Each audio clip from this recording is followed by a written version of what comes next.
honorable secrétaire général des Nations Unies, honorable Miss Walston Alphonse Webster, représentant permanent de la mission permanente d'Antigua et Barbuda et président du comité de sélection du prix des Nations Unies pour la population, honorable directeur exécutif de l'UNFPA, Excellence Madame Ndayishimiye, présidente de la Fondation Bonne Action du Burundi, Muraho. Mesdames et Messieurs les membres du corps diplomatique, vous me permettrez de nommer particulièrement le représentant permanent de la mission permanente du Sénégal aux Nations Unies, une mention spéciale pour l'honorable M. Tiemoko Modiko, représentant permanent de la mission permanente de Côte d'Ivoire, qui a porté ma candidature à ce prix. Et je voudrais profiter de l'occasion pour vous demander, Excellence, de transmettre ma gratitude et mes remerciements au président de la République de Côte d'Ivoire, à Madame le ministre de la Femme et de la Famille, au ministre de la Santé et surtout au peuple de Côte d'Ivoire qui m'a ouvert ses portes et qui m'a permis pendant de très longues années de former et de travailler sur le territoire, sur l'étendue du territoire de la Côte d'Ivoire. Mesdames, Messieurs les dignitaires, distingués invités, Mesdames, Messieurs, je suis profondément touché et particulièrement honoré de recevoir le prix des Nations Unies pour la population dans la catégorie individuelle en 2026. Cette distinction ne reconnaît pas les réussites personnelles ou individuelles. Elle souligne plutôt le travail et l'engagement d'un nombre illimité de personnes qui ont consacré leur temps et leurs compétences au développement des populations résilientes. Il ne s'agit pas seulement d'un honneur personnel, mais d'une reconnaissance de l'effort collectif visant à faire de la santé le fondement de nos sociétés. J'accepte cet honneur au nom de tous ceux et de toutes celles qui pensent qu'une population réellement résiliente est une population au sein de laquelle règne santé, autonomie et dignité. Alors que je me penche sur mon parcours, je dois reconnaître et rendre un hommage particulier à ma défunte mère, qui nous a quittés il y a environ 2 ans. Elle a joué un rôle fondamental dans ma vie. Je la remercie pour avoir convaincu mon père et mon maître coranique de m'autoriser à aller à l'école, alors qu'aucun membre de ma famille, la famille de mon père, n'avait terminé ses études primaires. C'est la fille de moi et de ma sœur Aïssatou que je salue, les premiers de la famille à terminer l'étude secondaire, avoir le baccalauréat et d'aller à l'université. Maman, que ton âme repose en parfaite paix à Jannatul Firdaus. Aujourd'hui, mes pensées sont toutes également vers mon fils, mon défunt fils Mohamedou. Je sais, fils, que tu n'aurais pas manqué ces cérémonies, étant donné que tu as été mon principal soutien toute ma vie et tout au long de ta courte mais productive et intense vie. Je t'aime. Que ton âme repose dans une paix parfaite. Mon amour et ma gratitude vont à ma femme, Ramatoulaye, à mes enfants chers, Khadijatou, Adja, Mohamed, à leur famille, et à mes petits-enfants, Sohnarama et Mohamed Fadilou, ainsi qu'à mes frères et sœurs, et mes chers amis, dont certains ont fait le déplacement et qui sont présents dans ces salles, tandis que d'autres nous suivent de loin.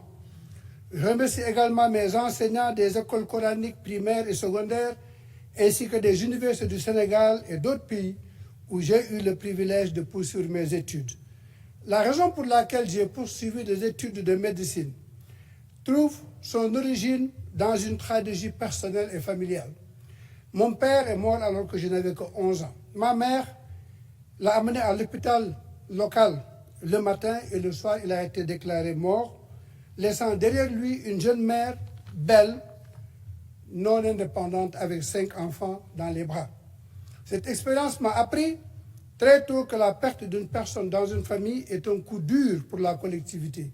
Et à 15 ans, ma décision de devenir médecin a été prise, non seulement pour guérir autrui, mais aussi pour contribuer à bâtir une population forte et résiliente au sein de laquelle les tragédies évitables n'entravent plus l'avenir des familles.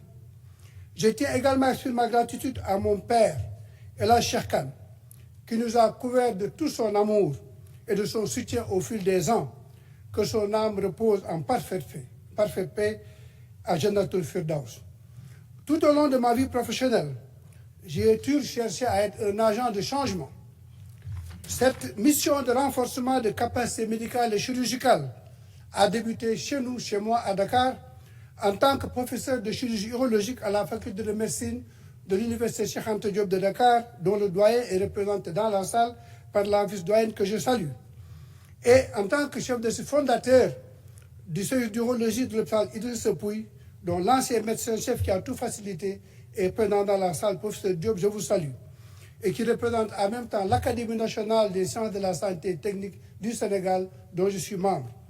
En mettant sur pied l'un des programmes de formation les plus résilients d'Afrique, de l'Ouest et du Centre, nous avons semé de nombreuses graines, car les médecins qui en sont issus sont repartis dans leur propre direction et dans les hôpitaux formés dans le continent et au-delà. Nous parlons souvent de la dynamique démographique en chiffres, mais la véritable force réside dans la santé. La santé sexuelle et reproductrice ou reproductive n'est pas une question secondaire, c'est le moteur fondamental du potentiel humain. Une bonne santé est la principale fonction des populations résilientes. Et c'est en s'attaquant à ces problèmes que le tissu social de nos pays se renforce. Qu'il s'agisse de traiter le cancer de la prostate, l'infertilité masculine, les dysfonctions sexuelles, ou de lutter contre les effets sociaux physiques dévastateurs de la fistule obstétricale ou de la filariose lymphatique, l'objectif a toujours été de permettre aux familles de retrouver leur vitalité et leur dignité.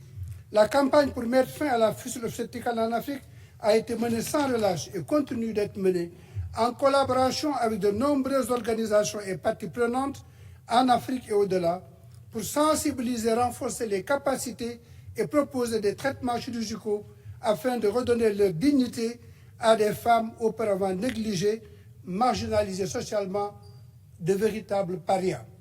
Derrière chaque opération se cache une histoire. Nous nous souvenons de Khady Sow au Sénégal à Tambacounda, qui a été opéré après 4 fois et dont la guérison nous rappelle que l'objectif n'est pas seulement de réparer des tissus, mais de redonner la vie. Souvenons-nous aussi de cette patiente du nord du Bénin que j'ai reçue, elle avait 82 ans. Elle portait sa fistule depuis 52 ans et a été amenée au traitement par sa fille qu'elle avait mis au monde il y a 52 ans et qui lui avait donné la fistule.